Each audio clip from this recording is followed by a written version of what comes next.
Hello friends, આજે આપણે બનાવીશું ઘઉંના લોટની સેવ. વણવાની ઝંઝટ વગર ઘરના સંચાથી સેવ બનાવીને તૈયાર કરીશું. કોઈ પણની મદદ લીધા વગર તમે એકલા હાથે પણ સેવ બનાવી શકશો. ખૂબ જ સરળ રીતથી સેવ બનાવવાની રેસીપી મેં તમારી સાથે શેર કરી છે.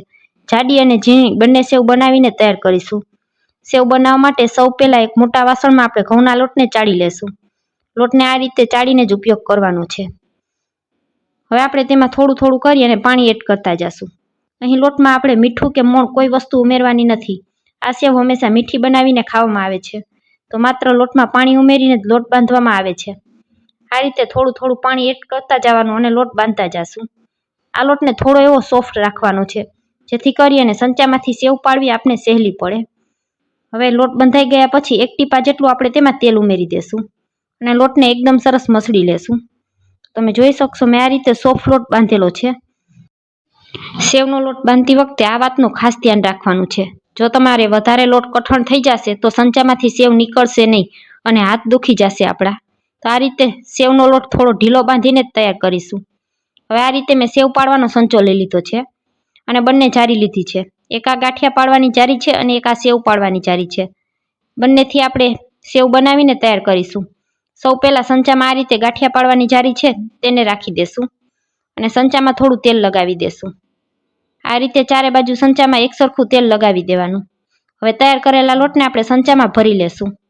સંચો થોડો ફિટ થાય એટલો સંચો બાકી રાખવાનો. ઘણા લોકોને જાડી સેવ પસંદ હોય છે અને ઘણા લોકોને પાતળી સેવ પસંદ હોય છે, તો આપણે બંને સેવ બનાવીને તૈયાર કરીશું. સંચાને એકદમ સરસ ટાઈટ આ રીતે બધા આટા ફિટ થઈ જાય એ રીતે ફિટ કરી લેશું. અને હવે આપણે તડકા ઉપર સેવને પાડીને તૈયાર કરીશું.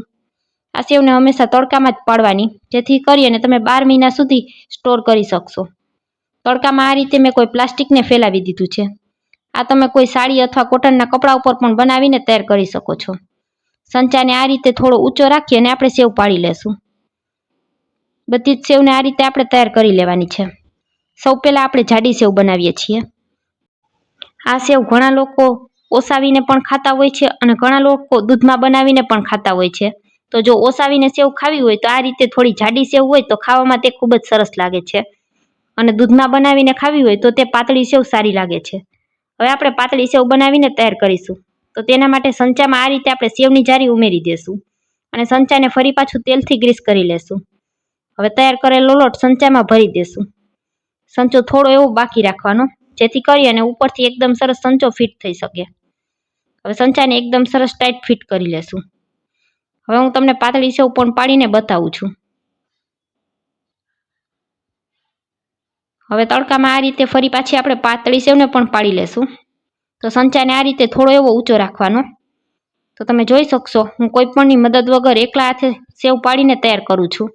ફ્રેન્ડ્સ, આ સેવ બનાવવી ખૂબ જ ઇઝી છે. અત્યારના જમાનામાં બધાને વણીને સેવ બનાવતા આવડતી નથી, તો આ રીતે સંચામાં પણ તમે ખૂબ જ સહેલાઈથી સેવ બનાવી શકો છો. આ સેવ અરુણા વ્રત, ગૌરી વ્રતમાં પણ ખાઈ શકાય છે. અત્યારે ચૈત્ર મહિનો ચાલે છે તો ઘણા લોકો મીઠા વગરનું એકટાણું કરતા હોય છે, તો તેમાં પણ આ સેવ બનાવીને ખાઈ શકાય છે. આ સેવ બનાવતા માત્ર 10 થી 15 મિનિટ જેટલો જ સમય લાગે છે. ફટાફટ સંચાથી સેવ બનીને તૈયાર થઈ જાય છે. બધી સેવને આપણે આ રીતે તૈયાર કરી લેશું. પાતળી સેવને સુકાતા 2 કલાક જેવો સમય લાગશે અને જાડી સેવને સુકાતા 4 કલાકનો સમય લાગશે.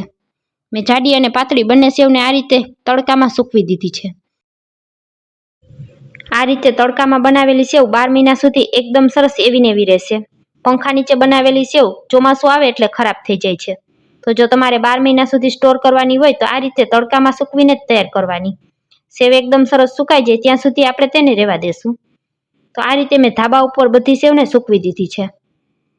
હવે સેવ આપણી એકદમ સરસ સુકાઈ ગઈ છે. તમને સેવ પાસેથી બતાવું તો તમે જોઈ શકશો એકદમ સરસ સુકાઈ ગઈ છે. આજે આપણે પાતળી સેવ બનાવેલી હતી તે છે. એકદમ સરસ સળી જેવી પાતળી અને એકદમ છૂટી સેવ બનીને તૈયાર થઈ છે. અને આ જે આપણે પહેલા જાડી સેવ બનાવેલી હતી તે છે. જાડી સેવ પણ આપણી એકદમ સરસ સુકાઈ ગઈ છે. સેવ પાડતી સમયે સંચાને થોડો ઊંચો રાખશો એટલે આ રીતે એકદમ સરસ છૂટી સેવ બનીને તૈયાર થશે. અને સેવના લોટને થોડો એવો ઢીલો રાખવાનો, જેથી કરી અને એકલા હાથે પણ તમે સહેલાઈથી સેવ બનાવીને તૈયાર કરી શકશો.